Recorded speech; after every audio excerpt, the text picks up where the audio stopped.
get started in the interest of time. And I will anticipate that more people will be flooding in. But I understand that we have several people online. And I want to welcome everybody to the first 2023-2024 CFAR seminar, research seminar series talks. It's been a long time. I think the last time we had, and we're trying to engender in-person communication to the chagrin of many people. But I think this is the first time that we've had this in person in something like close to 3 years. Something, you know, sometime in 2020 was when we shut down.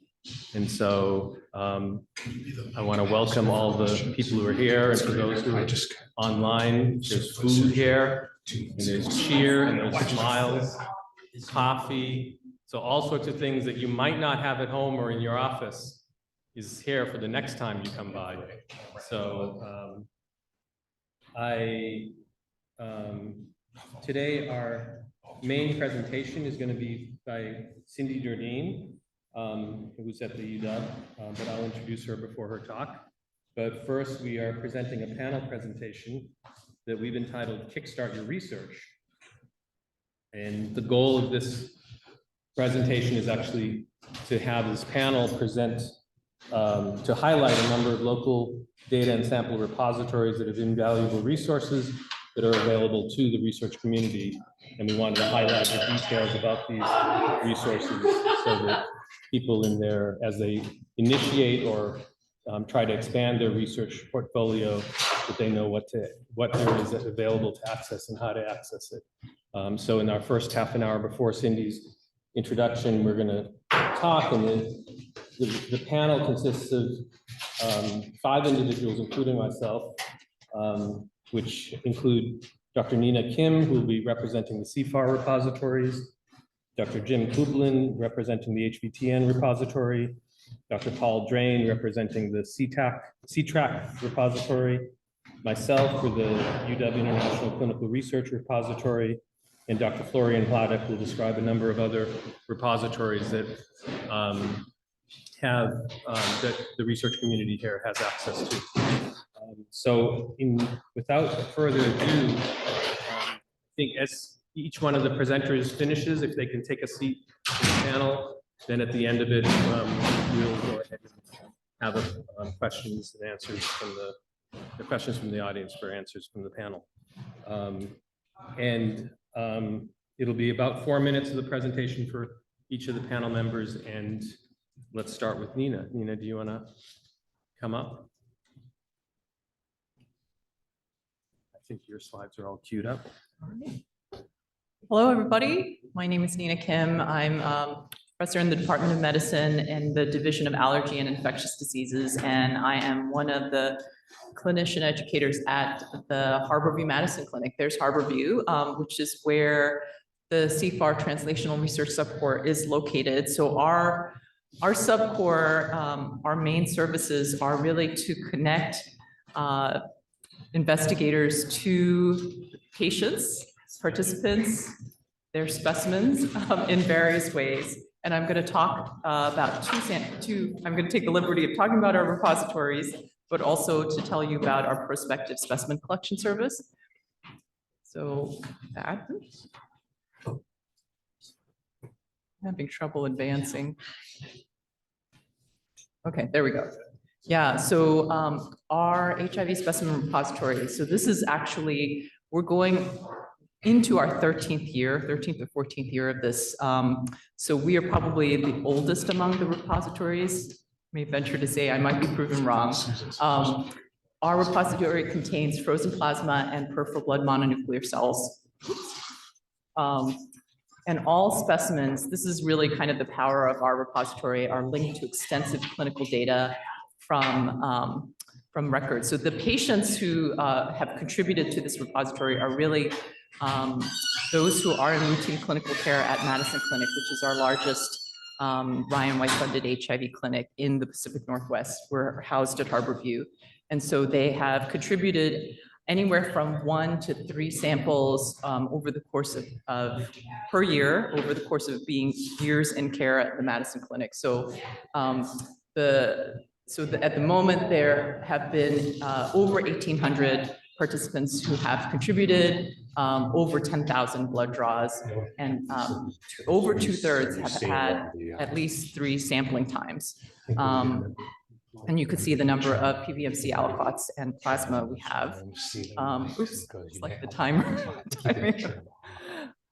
This is a snapshot of our demographics, and you can see that it very much reflects the demographics of people living with HIV in this greater Seattle area and the US in general.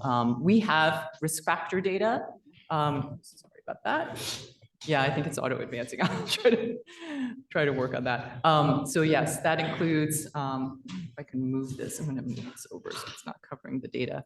Yeah, so it includes data on their main HIV transmission group, which is not something that you're going to see in a lot of repositories, but because we have this very rich clinical database that's linked with these samples, we can really, if you've got a particular phenotype of patient you're looking for, we can find them for you with the help of our data manager.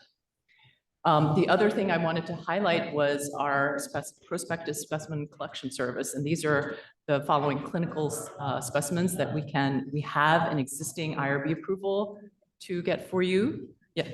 Oh, okay. I got the 1-minute warning.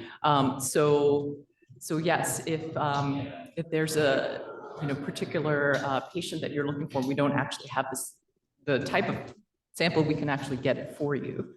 And there's the QR code. I'm going to move this so that you guys can snap a pic, and that's the link to our repository page. And I think I'm at my 4-minute mark. Thank you, Nina. You want to take a seat in the panel? And just to supplement, I should have mentioned beforehand, we're going to try to get all of these slides and Cindy's slides put up on the CFAR website. And so don't worry about being able to access all these data and these details later on. You should be able to access it through the CFAR website. So let's go now to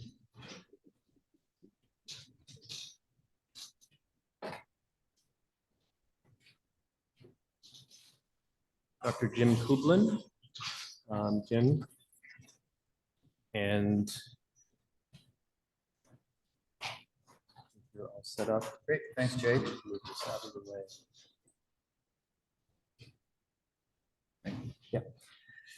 Well, this is going to be a brief overview.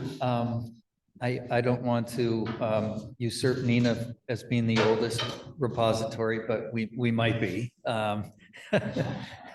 I'm certainly older. And what I can say is that we do have a treasure trove of data and samples. And if you take a look at the right first on this slide, you see all of the research areas that we cover within the HIV Vaccine Trials Network.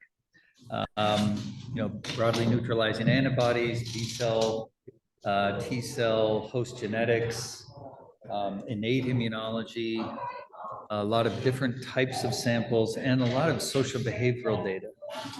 And then on the left is just a recent update on the types of products that are tested in all of these different studies. And the newest to that repertoire is the mRNA. As you can see there, just since the successful deployment of mRNA for COVID vaccines, we've started 2 studies with 4 products. The next slide provides you a link to specimenrepository.org, where you can view a subset of samples within the HVTN repository. And this is not comprehensive by any means, but it still has over 2 million samples that are listed in this repository database that are, from trials that have been conducted globally, and range from cryopreserved PBMCs, plasma, serum. We do have, as you can see on the right side as well, semen, cervicovaginal, saliva, rectal swabs, and endocervical samples. And what I think is also quite unique is that in the past few years, we've been asked to take on TB vaccines in the context of our network and have 4 TB vaccine clinical trials that will be starting in the next 6 to 8 months. But that isn't to say that you can't investigate TB along the lines of these HIV vaccine clinical trial samples as well. And one example to that is in HVTN 702, which was a clinical trial in men and women in South Africa that enrolled over 5,000 participants, followed prospectively for 3 years, each participant being tested for HIV, but also sample collected for PBMCs almost every 3 months in that prospective period of time. And we have an exploratory study that's looking at the 26 cases of incident TB that occurred in that cohort.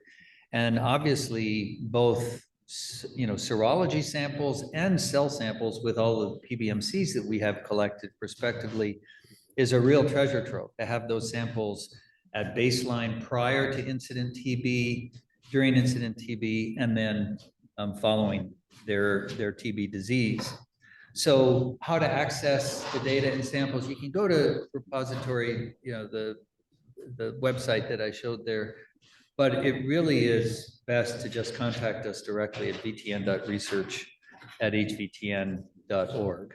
And we have a team who can provide you feedback on the types of samples you're interested in, the potential protocols from which those samples would be best to come from, and then the process by which you can acquire either the samples or the data or both. And so, given the millions of samples that we have in both the US and the South African repositories, we're very keen to work with anyone who's willing to interrogate them further.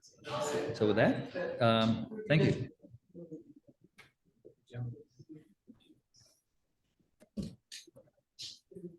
And next we have Dr. Paul Derdeyn, presenting on the SEATRAC repository. Okay. Hi, everybody. I'm Paul Derdeyn. We have the youngest and the newest repository stuff. Anyway, I'm going to tell you a little bit about SEATRAC because this is relatively new. The structure is quite similar to CFAR, focused on tuberculosis. So the TRAC stands for Tuberculosis Research Advancement Center, relatively new grant sort of like when you walk through the university. We have a development core that's giving out funding for new investigators or new to TB awards, a basic science core, a data science core, and then is that some feedback? And then I'm part of the clinical and translational science core as well. So just a little structure. And this is our clinical translational science core. David Horn was a co-director and he's now become the assistant dean of DEI. So basically it's me and Ria Kohler running the clinical core. I'm gonna skip this just to say we just recently wrapped up a 1-week advanced TB research training course. We had over 300 participants worldwide. It's a 1-week course. It draws a lot of different people from around the world. It's free for people from LMICs to join. You can see that we cover a pretty wide variety of topics. So we do also have a biorepository. Ours is really less of a biorepository and more of a repository of repositories. So we keep a catalog of repositories and studies that are available for people to contact and request samples from either people with TB, their close contacts, or even healthy controls from these various studies. And this is our website listed below. How we describe some of these cohorts. This is taken from the CFAR networks. And then if anybody does want to request specimens, we have a very simple intake request form that we ask people to fill out. And then we can review that and make those connections. We're also integrating our repositories with several other institutes around the country that also have a track award. So trying to make this a little bit more integrated. And then we're also working with the NIAID. They've developed a TB portals website, which is sharing not only specimens, but also clinical data and radiography as well. So you can see that they have a large number of TB cases and images. And so we're working to try and put all this data together. If anyone has any questions, they can always email me or Ria. So thank you very much.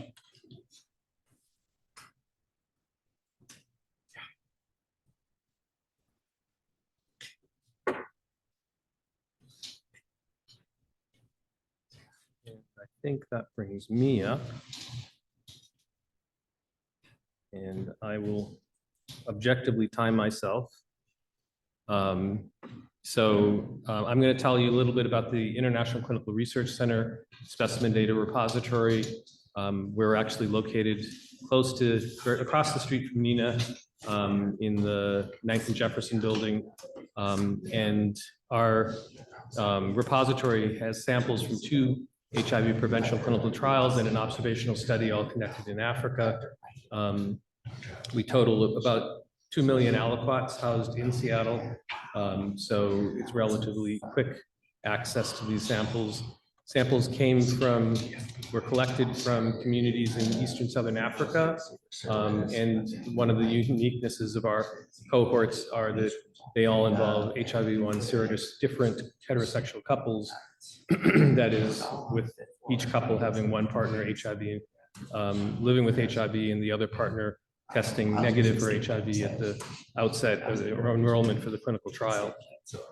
There's in total about 8,000 couples and about 12 to 36 months of follow-up for each couple, as well as tracking of about 300 HIV seroconversion events within those couples' contexts. Participants were consented for samples to be used in the future for studies of HIV, HIV-associated infections, and STIs, and there's no linkage to personal identifiers.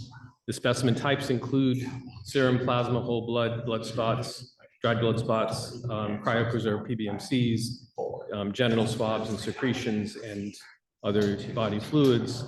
And in addition, there's data available from including the demographics and longitudinal clinical data in plasma viral load and behavioral data, including sex frequency and reported condom use between the partners.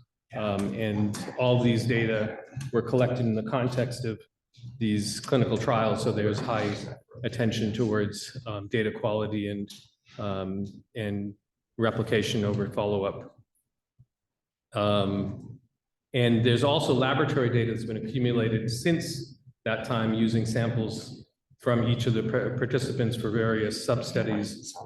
This includes data for HLA, plasma viral genome sequence, host phenotype, female reproductive contraceptive hormone levels, and other types of data, research data that's been accumulated on these participants. So data from these research studies is also potentially available for studies that you want to conduct on these samples.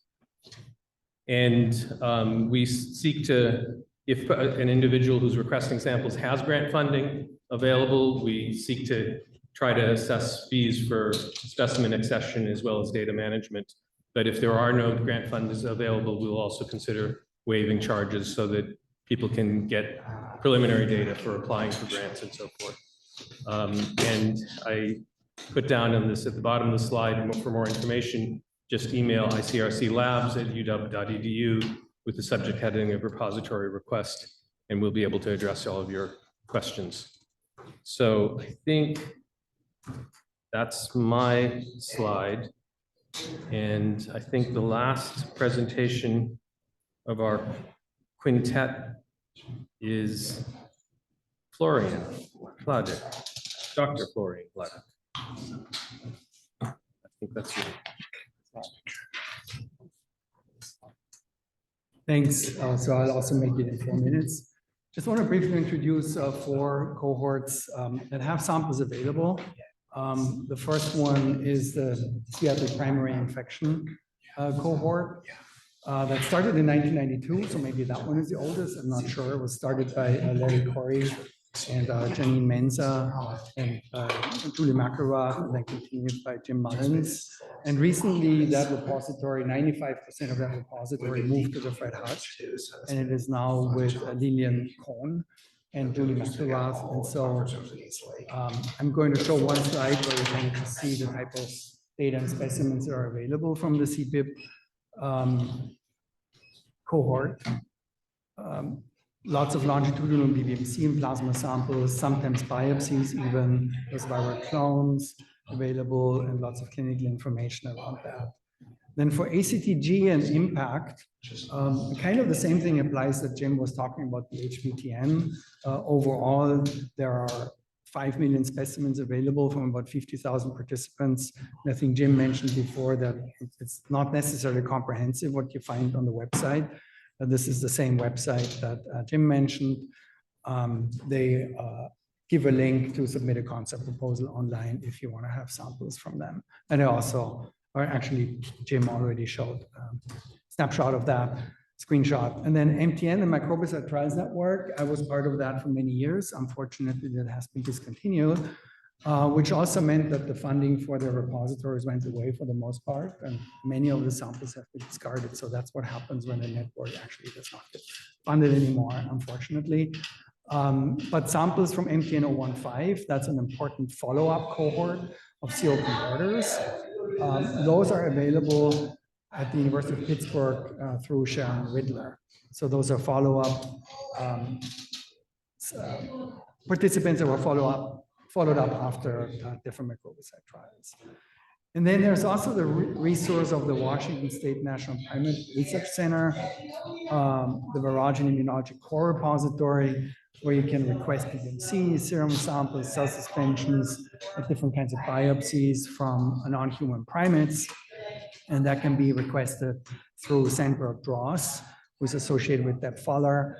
And they can also give you prospective samples, just like Nina said, for the clinical cohorts. If you want something prospectively from NHPs that are under study, you can plan for that as well. This is what Jim already showed. It's a nice search tool. I did some searching on it, and it really has nice capabilities. This is the CPIP, and so that's kind of interesting to just note that. So these are PBMC samples. This is just one individual, and you see here the data that are available, like CD4, CD8 T cell counts, viral loads. I can't see it here exactly which is which, but and then the plasma samples at the different time points. See, this individual was actually started in about 1993. PBMC samples. And what's very precious nowadays is that you have PBMC samples stored away from before ART. And then I just want to make a quick plug during the last minute for the junior investigator group that we're going to have through the Immunology, Retrovirology, and HVTN Cure Core. Next week, we're going to sit down and put together a call for applications. And then hopefully we will get applicants to work with investigators in the IRC core on developing proposals over the next 18 months or so. And we will have meetings like every 2 months. Thanks. Great. I can get all 4 of you guys to come up to the front and address our large physical and remote audience.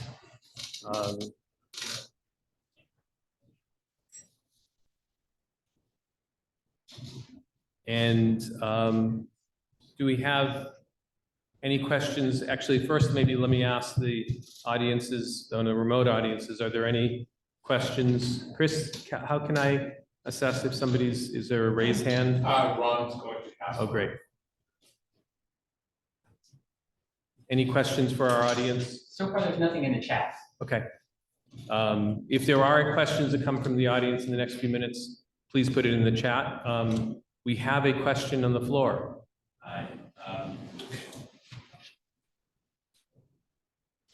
Is it on now? Yes, cool. My question has to do with one of the things that I've always been wondering about is how this type of repository research, the results of the studies that come from that don't often get back to community. And I was wondering if there's any way that we couldn't have some sort of occasional report that would go, like, so the people from Madison Clinic who has signed up for those things and it's checked that they could hear that some results might not be their samples exactly, but they could feel like what they said yes to actually amounts to something. And so I don't know if you have any plans to do that, or if you can talk to that at all. Thank you for that question. We should talk. Yes, I definitely think that we need to circle back to contributors, let them know what very cool research has come from over the years.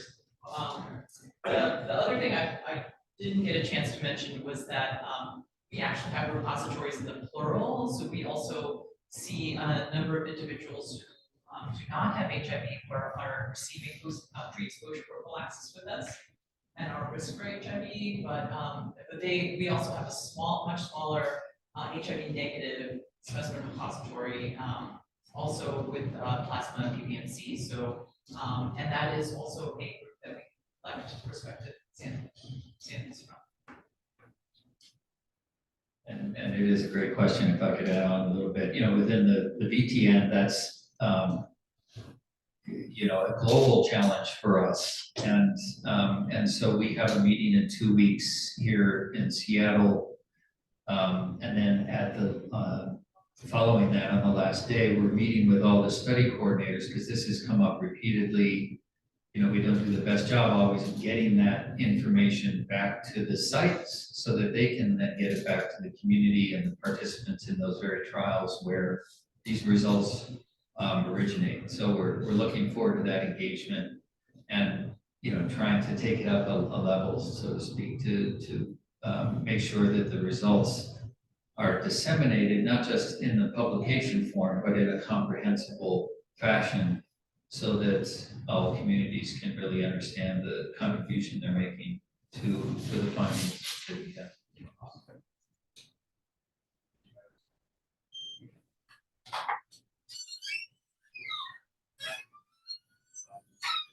Something that Jim and Nina said were very appropriate things from our perspective. Our studies were conducted in Africa, and within each of the clinical trials, there was a relationship set up with community advisory boards that we can go back to. Though I think your point is a really appropriate one. That there's a tendency, especially after release of the preliminary findings or the primary findings in the clinical trial, there's a tendency to then sort of not to have detailed reports or even summary reports on a regular basis going back to the community advisory report. So that's something we need to work at more effectively within Africa, the African communities. But I think it's a great point to raise. Any other questions? Anything on the chat? No. Okay. Well, I want to thank. Oh, yeah.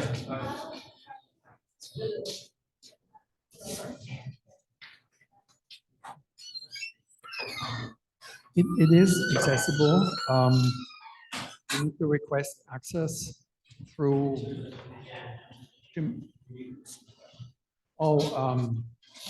Whether ViroVerse is still active and accessible. Yes, it is. I tried to get access as part of preparing for this, and I actually haven't gotten it yet. So it's really on my agenda because it is active. It's currently being reprogrammed with a better language to make it more versatile. It is really close to my heart to make it accessible to everyone. So I'll definitely follow up on that. Well, I want to give a round of applause for our panelists. Thank you. As I said, the information from all these slides will be posted on the CFAR website. And so you can go back and get all the contact information. And really just to underscore, these are incredibly invaluable samples data, and they're all at your beck and call. So please make use of them and find out ways that you can put your, resources to work. And these guys are here to help. So thank you, guys. And we'll move on to our primary presentation. Let me just, because I know people will potentially have to leave, I wanted to just put a plug in for next month's CFAR seminar with Dr. Rana, who's going to talk about community academic and public health partnerships, a key to ending the HIV epidemic. This is on November 2nd, 2023 in, again, this 3:30 to 5 p.m. Context. And we hope to see you hopefully in person here, or actually no, this will be in person at the Harborview Research and Training Building. So we're going to be alternating at different sites, through the year, but the next one will be at Harborview Research and Training Building. And I just wanted to alert everybody to that for the November talk. And let me pull up.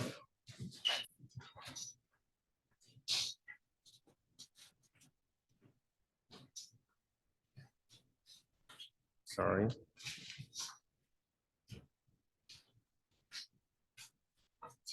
So without further ado, let me introduce Dr. Cindy Derdeyn, who has spent the the first 30 years of her illustrious career in the U.S. Southeast, first getting her PhD in biochemistry and molecular genetics from Georgia State University, and then moving on first as a postdoc and then faculty member at the University of Alabama at Birmingham. And then finally, she moved on to the faculty at Emory University. And after 30 years in the Southeast, she decided it was time for a change and joined us up here in the University of Washington in 2022, where she has joined the Department of Laboratory Medicine and Pathology as the chair of research, vice chair of research at the Lab Medicine and Pathology Department at the UW. So her lab is focused on HIV virology and immunology to develop vaccine immunogens geared towards the eliciting neutralizing antibodies and testing for them in non-human primate models. She's been probing fundamental molecular interactions between the viral envelope and structural proteins to understand virus assembly and to define new therapeutic targets. And she has numerous publications in illustrious journals, the most recent of which is a manuscript accepted in PLOS Pathogens, where her team describes some of the findings that she will talk to us about today. And her talk today is entitled High Throughput Antivirals, Analysis of B-Cell Dynamics and Neutralizing Antibody Development during the Immunization with Novel Clade C HIV Envelope. So Cindy, please join us up here, and I think everything's set up for you. Okay, thank you so much. That was very kind, and yes, it has been interesting to move to the Pacific Northwest after spending most of my life in the Southeast. So this is going to be basic research seminar. So we're going to go sort of from the beginning to where we are now with the project that's been going on for a long time, many years, and then I'll give you a little bit about where we're going, and just the very end, I'll tell you a little bit about some other projects in the lab. So just to put things in perspective, where are we with the AIDS pandemic? What, is there a point? Is that, yeah, that shows up. Okay, great. So these are the 2022 numbers. So And I should mention that there really have been a lot of gains in terms of decreasing infections and getting people onto antiretroviral therapies and suppressing virus, but there's still 39 million people. There's still over 1 million new infections, people dying. You have people that are not receiving ART, people that are on treatment but are not suppressed. And then you have some areas of the world. So the pink and the red and the more orange colors are actually increasing infections. So lots of gains, but still a lot of work to do. And ways to prevent infection across the world I think are still needed. So this slide is sort of cobbled together, and I'm not in the HVTN, and I know that we have the HVTN experts here, so I apologize if I got anything wrong. But we've done quite a few efficacy trials up until this point, and really haven't seen strong protection, maybe a signal of protection in RV144, but was not reproduced in the 702 trial. And I think one interesting thing that came from the AMP study, which was the infusion of the broadly neutralizing antibody VRC01, is that most of the circulating strains from clades B and C, which are major clades, were resistant to this antibody. And this antibody was isolated in 2010 from a clade B subject who'd been infected for more than 15 years. So the pandemic's moving on, and so we really do need to think about, how the virus is changing now and be looking forward. And this study actually illustrates that quite nicely. This was from Joris Hemelaar, and they published this in 2020 in the Journal of Virology. And so it's looking at viral diversity, country by country, starting here and then kind of going backwards. And the darker shades are increasing diversity. And you can see that, there are some countries that stay pretty much the same, while other areas become much more diverse. And so you're really dealing with a very heterogeneous pandemic where it's not going to be a one size fits all. Really with anything, with a vaccine, with drugs, with diagnostics, and with BNAB treatments. And so neutralizing antibodies are one of my major interests, not necessarily broadly neutralizing antibodies, although that's the goal, but just neutralizing antibodies. Like, can we get to that first step with a vaccine? And so why are they important? Well, first of all, they target just the envelope for HIV. So you really have one target, and it's really variable and it's really complicated. So you're kind of stuck with this awful target that you got to deal with.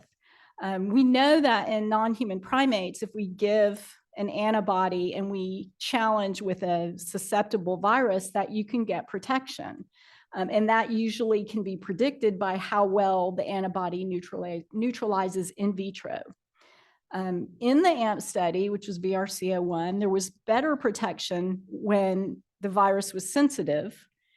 And then our studies and others have shown that when you can elicit neutralizing antibodies with a vaccine and challenge with an SIV, HIV chimera, that titer does again predict protection in those models. And then of course, there's lots of other viruses that if you elicit neutralizing antibodies, you can get protection. So I mentioned broadly neutralizing antibodies, and I won't show you a broadly neutralizing antibody today, but how do they arise? Well, they arise in chronic infection in a subset of people. So they take probably some extenuating circumstances to arise. And likely they start with an autologous neutralizing antibody. So step one, if you can't get step one, you're unlikely to get to a broadly neutralizing antibody. And so there's a lot of evidence that lots of virus and evolving virus and viral diversity is really key to driving broadly neutralizing antibodies. And some in the field are asking, can we simulate this process with a vaccine? And I guess that's some sort of where we kind of fit in, is how could we make this happen using envelope variants and designing envelope immunogens. So can this move? This, because you can't see the title, can you? How do I move?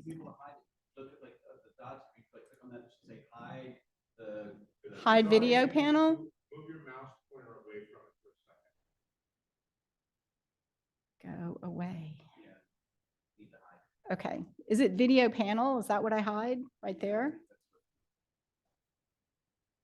Or not? Floating me, there we go.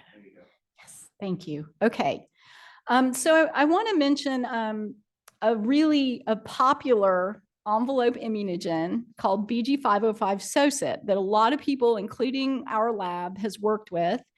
It's been in clinical trials, so the HVTN and other groups have put this, this SOSIP or variations of this trimeric envelope immunogen into people.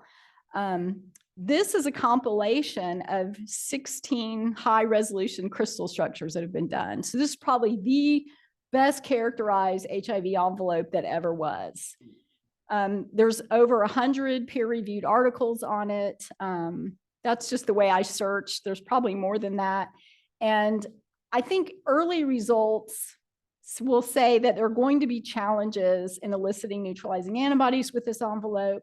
I think only one study's been published to date, and that was from the VRC, where they really didn't get neutralizing antibodies. And so what is this thing? Well, it's a truncated, stabilized part of this trimer that sits out on the virion surface. So some of the ectodomain is gone, the transmembrane domain is gone, and the membrane is gone. So it's just a soluble, stabilized immunogen or protein.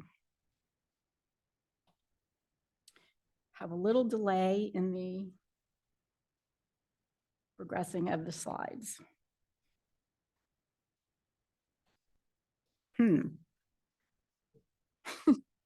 Do you know why? That's a good question. Just doesn't want to.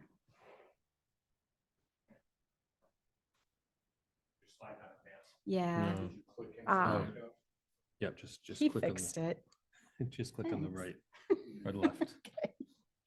All right, so I want to pull together how hard it is to elicit neutralizing antibodies with BG505 SOSIP in non-human primates. So this is a compilation of 60 rhesus macaques that have been immunized with BG505 SOSIP and a good prep, GMP, well quality controlled.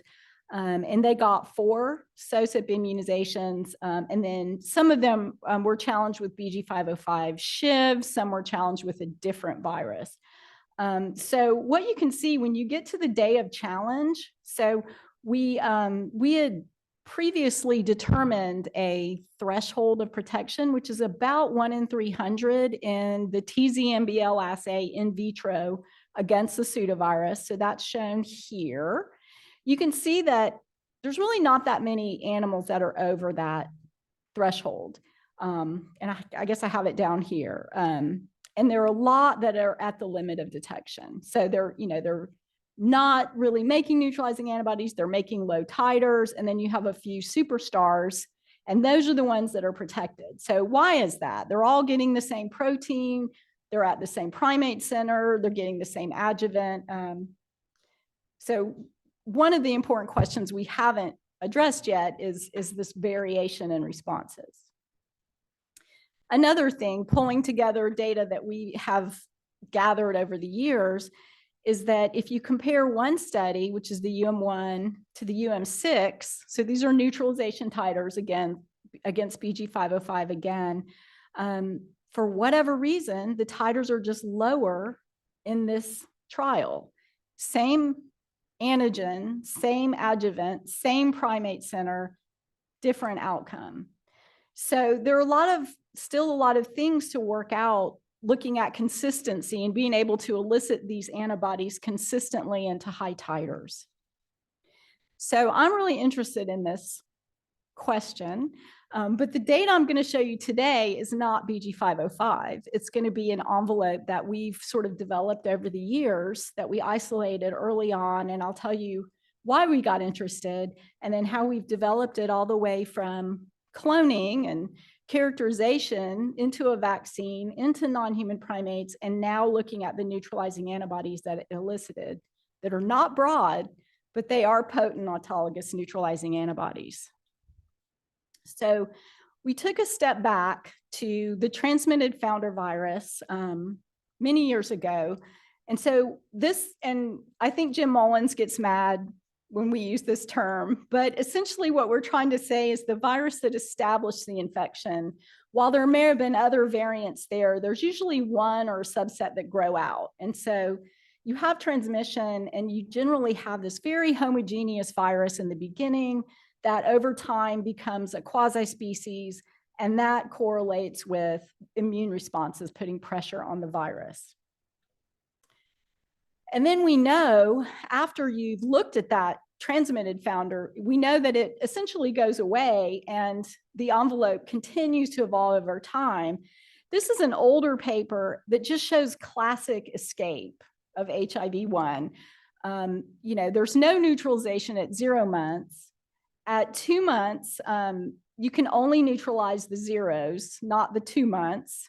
5 months, again, you can't neutralize the 5, but you can neutralize the 0. It goes on, each time point, you'll get the earlier variants, but not the contemporaneous ones. And then finally, it catches up. And so at 16 months, you're able to neutralize those earlier variants. And that's pretty classic, and it happens a lot. And this just shows you sort of an example of how the envelope is diversifying and changing away from that ancestor over time. And this can be informative about how neutralizing antibodies develop in people living with HIV. So we started this study.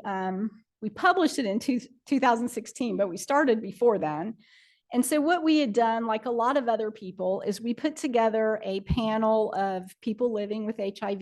And these were people in cohorts in Africa and Zambia and Rwanda that Susan Allen had established and was running those cohorts. And so we had 21 individuals, and we measured their neutralization against the global panel, which is kind of this panel of envelope pseudoviruses that most of the field will use to look at breadth. And we looked at about 3 years after infection, which is a pretty good time to look for breadth. It's not too early. And we saw a really broad spectrum of breadth. So this individual, Z1800M, neutralizes essentially all the viruses, which is pretty remarkable. It's a negative control. Then you go all the way down to some of the individuals down here that really don't neutralize any or just can neutralize kind of the easier ones. So we have this very large spectrum, and we wondered, well, what causes this? What are some of the determinants of this? And I won't go into everything that we found, but we did find that glycosylation of the transmitted founder envelope, which we had also cloned and analyzed in the study, and viral diversity were driving the breadth in this panel. So we focused in on Z1800M and R66M transmitted founder envelopes. This is a Clade C, and this is an AC unique recombinant form. And we verified that these are tier 2 envelopes, meaning that they're representative of global circulating envelopes. There's nothing weird about them. And we looked, in this individual, we found, of course, high breadth. And then we looked at the autologous response, and we found it to be very potent. So this is plasma, so 0, 5, 8, and 36 months. By 5 months, you already had a very potent response. In contrast, R66M really didn't mount an autologous neutralizing antibody response, which is kind of odd. So we wondered, what was going on there. I won't show you the diversity, but this individual's envelopes were extremely diverse, whereas that didn't happen here, which makes sense because there's nothing driving it. And then we went on, and sort of our first foray into what antigen-specific B cells look like way back in the day before 10X. This was, all single cell sorting and VDJ PCR. We just saw that this individual had very diverse heavy chain selection and heavy light chain pairing, whereas this individual was sort of dominated by VH169 antibodies, which really are not neutralizing. And so there was sort of this, all the way from the envelope to what antibodies were elicited were very different in these two individuals. So the next phase of this was to take these envelopes and make them into vaccines to ask the question, what would the antibody responses look like in a non-human primate vaccine context? So we did that. There were 4 groups. These are rhesus macaques. And we went with the DNA MVA protein vaccine regimen, which was kind of in at the time. Remember, this was done years ago. And so we did, however, take these 2 proteins and we made a GP120 monomer, just a plain old monomer that nobody likes. And we also tried to make, keep losing this, stabilized trimers, which was really hard. And we got a pretty good trimer out of the R66M, but the Z1800M trimer was not so great. In fact, we're still trying to make a better one. So we did this study. There was no challenge. So it was an immunization or immunology focused study. We did the DNA, the MVA, the protein. We collected a lot of samples, and then there was just a necropsy at 90 weeks. So what usually happened here. We got a lot of just antigen-specific IgG in the serum. So looks great. Everybody made IgG, so that's great. The vaccines worked. However, we only got 2 animals that actually had neutralizing antibody activity. And this is always against the matching envelope. So Z1800M immunization is measured against Z1800M transmitted founder envelope. So we got these 2 animals, one that was just marginal, and then another that had a pretty robust response. And I just want to note that it was immunized with DNA, MVA, and GP120, not the trimer. So just the plain old monomer, which was a little surprising. Okay, so we started to look at what is this target. And so we went back and we compared it to Z1800M, which is the person living with HIV, which we isolated this envelope from. And I'm showing you some patterns like I showed you before. At 0 months, there was no neutralization. At 5 months, we had 2 escape variants that we had isolated. And then those 5-month variants got neutralized at later time points. So that typical pattern, but we were really interested in this here. When we looked at the 2 animals that had neutralizing activity, the strong and the kind of not so strong, their pattern is just like the 5-month Z1800M plasma. So essentially, the vaccine sera is targeting exactly what was targeted at 5 months in the person living with HIV, which is kind of remarkable and really does suggest that these envelopes have a blueprint for what they're going to elicit when they go into a human or a non-human primate. So this just shows you between the transmitted founder and those escape envelopes, there were only a few regions that were different. So there hadn't been too much evolution. And to make a long story short, we mapped this target down to the CD4 binding site V5 region right here, where the escape variants had either 2 substitutions or a deletion. And when you made those changes in the transmitted founder, they became completely resistant. So everything's targeting the same thing. To make another long story short, we ended up getting a really nice set of monoclonals that neutralize from the monkey RLK17. So most of what I'll talk about in terms of neutralization is from this one animal that had the good neutralizing response. So these are all monoclonals, and this is a busy slide, but I just want to make a couple points. One is that every single monoclonal we got targeted that exact same region. And so this is a family. This was a clonotype that we called 1719. It went from week 26 all the way to week 90. It was very persistent and highly expanded. I'll talk a little bit more about it. And then really remarkable, this that we pulled out of 10X. So this was done some with 10X, some with single cell sorting and PCR. This guy, keep losing the mouse, sorry, was identical to germline. So we suspect that this is the unmutated rearranged precursor, or very, very close. Even more surprising is that it neutralizes pretty well. So this not mutated precursor already had capacity to neutralize this envelope, and probably that put it ahead in being able to develop this very successful lineage. So we had a second lineage that was also sort of a combination of 10X and old-fashioned methods. Same thing here. All of the monoclonals cannot neutralize anything where you've changed V5. So exact same target. I should have mentioned that this is VRC01, which is not sensitive to these changes. So also in this lineage, we had a 99% identity to germline. It also neutralizes okay.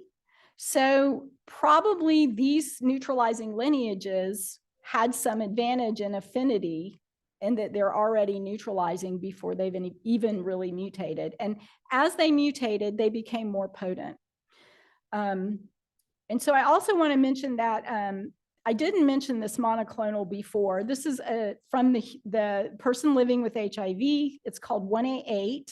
It came out at 5 months. It has the exact same pattern as the rhesus monoclonals. So everything this envelope elicits targets this same region that's flanking, V5 CD4 binding site.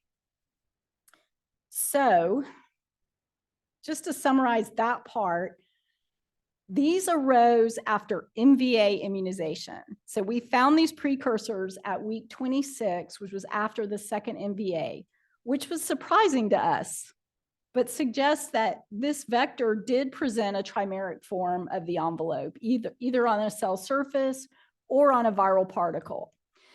These lineages have the same heavy and light chain germlines, but they're distinct. They see the same target.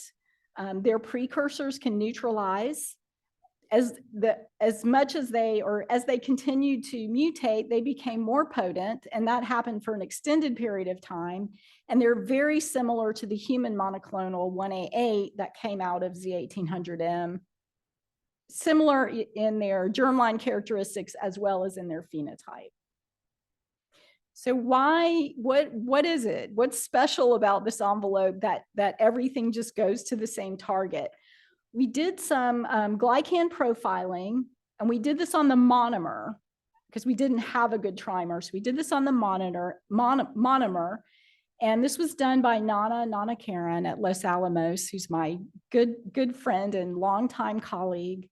And essentially what this does is it takes static glycans and it moves them around because they're not static in vivo, and it measures how much of the envelope surface do those glycans cover and what's exposed. And so if you go over here on the monomer, you can see the red exposed regions are the CD4 binding site and V5, and of course the trimer interface would be exposed. And then Nana modeled this as a trimer, and in doing so, he found that the CD4 binding site and V5 would also be expected to be well exposed on this envelope. And as we know, the CD4 binding site is a very desirable BNAB target. So some fun things that came out of this study as well. This is a close-up of the V5 loop. Okay, so here's V5 flanked by CD4 contact residues. In the transmitted founder envelope, it's predicted to be very exposed. So there's a big glycan hole, it's just sitting there. The escape variants, remember, they don't change the glycan. It's still there, it's right there. But In changing the loop, the glycan flips over and it now covers up the loop. And so this was sort of a novel escape mechanism that we found that I don't think really had been described, in that you don't even have to change the glycan. You can change proximal things and flip the glycan around to escape from neutralizing antibodies. This is another view that Nana generated, again, showing that V5 loop and the CD4 binding site. And here it's hidden by the glycan shield, but you still have differential exposure of those flanking regions. So I want to go back to the CD4 binding site thing for a minute. So, why be interested in antibodies that aren't broad? Well, they neutralize, they're predictable in the sense that this envelope keeps eliciting them, and they target the CD4 binding site. And this is a complicated graph, but just to summarize it, so VRC01 neutralizes this envelope very well. If you make the D10 V5 change, which is 2 substitutions, VRC01 neutralizes better. If you make the deletion, which is the other change, it neutralizes worse. So this region and how this virus is changing its V5 loop is modulating exposure of the CD4 binding site. So we already know that. We know that the rhesus antibodies compete very well with VRC01 in ELISA, but they do not compete with an N332 glycan targeted antibody, which is not near the CD4 binding site. And then finally, why pursue this envelope? This was also generated by Nana looking at glycan exposure. So the higher the bar, the more covered up the region is. These are contact residues for the CD4 binding site. And you can see that for comparing to BG505, which is kind of the standard, it is covered up in many regions much more so than the Z1800M envelopes. You can see the green lines being higher in many areas than the orange lines. So it does give us some tools or some things to work with to try to open up this area. So the final part of this study is that we finally got to go in with 10x and look at antigen-specific B-cell dynamics in all the monkeys, and also focusing in on that neutralizing lineage in RLK17. So I'm just showing you the schematic again, and I'm showing you all the animals that were immunized. And all of these connections is a B-cell lineage that we saw at one time point, and we saw it again, and we saw it again. So takeaway, there's a lot of B-cells responding. Most of them don't neutralize, so they're competing with your neutralizing antibodies.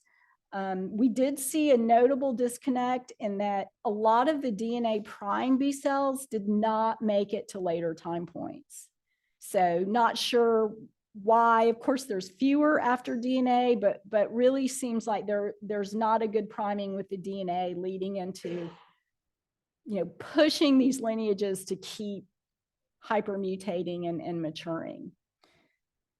So moving into the neutralizing lineages, we wanted to know, did non-neutralizing antibody B-cell lineages also affinity mature? And they do. So this has some non-neutralizing lineages, and then our neutralizing lineages shown here. So 2778 and 1719. And some of these, like this one, is non-neutralizing, but it still diverges away from the ancestor. So it's still mutating and affinity maturing. Some of them don't, they're just kind of duds or whatever. They get competed, they don't get the right signals. But the neutralizing antibodies definitely continue to mutate and they mature. And you'll see the colors. They do go from, weakly neutralizing down to very potent over time, and an extended period of time. So, 60 something weeks, this process is still going. Here we're looking at these lineages and how expanded they were. So this is just to remind you where we saw neutralizing activity. One of the surprising things was that after the MVA immunizations at week 26, we didn't see serum neutralization. It's here, it's the purple line. But in the B cell population, those neutralizing lineages were already expanding. So they had already been activated, they were engaged, but they weren't making enough antibody for us to see in our assay yet. And so you can see that it develops and then wanes back, which is typical. And these lineages stayed fairly abundant. They were present at most time points. We lost one of the lineages at week 90. So 1719 was still there and still expanded, still one of the most abundant lineages at week 90. And the question I was thinking when I was thinking about this, I can't answer whether these other expanded lineages were for sure not neutralizing. I think they weren't, but I don't think we tested every single one. But you know, you can see that they expand very early, they get a foothold, and then they hang around for a long time and they compete with all these other B cells. So this is just showing how much somatic hypermutation occurred over time in the trees. And then shown another way, this 1719 continued all the way to week 90, even after immunization had stopped, it was still maturing. And this one sort of started to wane. And then, like I said, we didn't see it at week 90, so it maybe just couldn't compete anymore. When we looked at the antibodies, we had lots of antibody sequences. We interestingly saw a lot of mutation in the frameworks. And we just sent off some mutants to see whether or not we can figure out, you know, how are those contributing to neutralization. You know, we also saw changes in the CDR regions, but a lot of framework toggling back and forth. And weirdly, for these lineages, they do have N-glycosylation sites in the variable domain, which is kind of rare. And we don't know if they're contributing or not. And again, we just sent off some mutants, but we don't generally see that. So that was just an interesting aside. And then finally, does the germline play a part? So we made individualized germlines for all of these animals. So this was done by Steve Bossinger at Emory. And what we found was that only this animal had this germline that gave rise to those neutralizing antibodies in the whole Z1800M immunized groups. So if that germline was critical to respond to this envelope and its glycan hole, then we probably weren't going to get neutralization in any other monkeys. And you can see that just by, you know, bad luck, we had a bunch that got the other envelope that would have been very different in its glycan holes. But I think this area of knowing why a germline that can neutralize doesn't go on to neutralize is something that we're really interested in. And we have a lot of data on BG505 as well. So conclusions on this project to date. We know that this envelope has a uniquely exposed V5 CD4 binding site region, and we think that that makes it amenable to more development. We know that surprisingly, the MVA immunization engaged these precursors very early and kicked off at least 2 different lineages that were neutralizing, and that the precursors can neutralize, which is probably really important.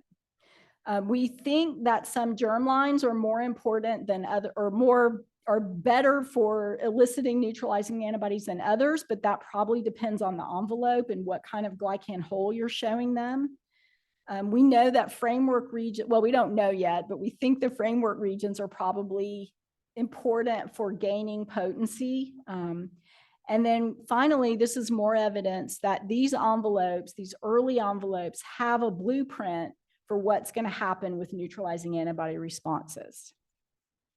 The last couple of slides are where we're going. So we have an incredible treasure trove of envelope sequences for 60 months in this individual that were given to us by IAVI.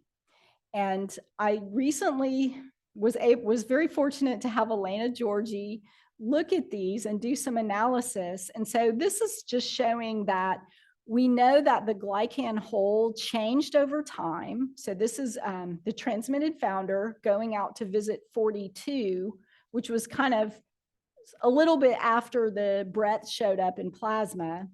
And where the CD4 binding site, these contact residues were highly exposed. They're not in at visit 42. There's still some CD4 binding site exposure, but the envelope probably closed that region up because it was being targeted. And then just interestingly, it loses the N160 glycan that is targeted by the V2 apex BNAB. So that's just interesting. And whether that factors in or is something else we can exploit, then we will look into that. And then because we're interested in V5 and the CD4 binding site, Elena just sort of condensed everything down into this nice table. And just to sort of show you, this is how V5 evolved. So these are sort of the major circulating variants. We have the transmitted founder. We already know these influence CD4 binding site exposure. And we just sent these off. So we're going to make these chimeras to try to understand how this changed over time and whether the CD4 binding site was driving breadth in this individual, which certainly it's a target. Whether or not it was responsible for breadth, we don't know. But it's certainly involved in and is there and happening at the time that the antibody response became so broad. So other things going on in my lab, well, this is what I just told you about. So this grant has to go in soon, like for January. This is ongoing studies of BG505 SOSIP immunized rhesus macaques, and again, tracking and characterizing neutralizing antibodies. This is a more basic virology grant that's a lot of fun, looking at how the envelope cytoplasmic tail interacts with the matrix in the viral particle, and then trying to target that with inhibitors. And then some of our not yet funded projects are looking at tenofovir analogs that are developed by collaborator Eric Miller at Emory. And then finally, a pending grant that I think will be a really fun collaboration looking at nucleic acid-based vaccines in non-human primates. And then this is my thank you slide for so many people that have worked on these projects over the years. So kind of starting with the group at Emory, going all the way back to Abby, Samantha, and Sarah, Taishina, Nana, who I've worked with for just decades. Rohini and Steve did so much of the 10X analysis, the VDJ analysis, and worked with us on that. And this is my new group who actually here in the room. This is Fariba Whitman, David Rosales, Arib Aftab, and Pooja Jain. And they've done an amazing job picking up all this stuff because no one came with me. So they had to start everything in the lab from scratch, doing all that and moving it forward. And they've just done an amazing job. And I will stop there and answer any questions. Thank you.